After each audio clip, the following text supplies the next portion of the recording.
Research shows that preschool could be the most important time for a child, but that educational stepping stone is something that a majority of Kansas children miss. New at 5, KSNT News' Gwen Baumgartner looks at a lack of education for the state's littlest learners.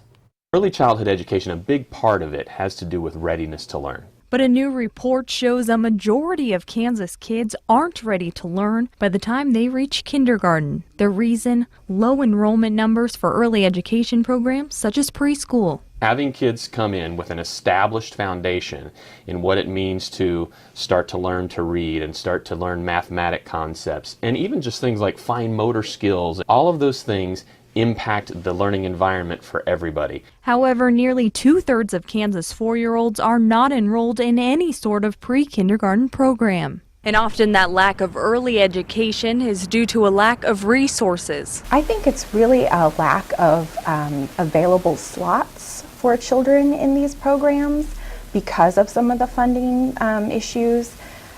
For example, in Shawnee County, there's only 3 early Head Start slots available for every 100 eligible children. Meaning some parents, like Brett Fry, have to change school districts to get the beginning education their child needs. At home, they learn a little bit, but to go to preschool and get that learning blocks, learn to count, learn their colors, I believe is a big step before, like I said, just throwing them into first grade or kindergarten. And some advocates are pushing for more state funding for early education programs, reiterating that investments in early childhood education have long-term payoffs. If a child has a good foundation and a good early childhood program, that leads to that readiness to learn that can help them be successful throughout their educational career.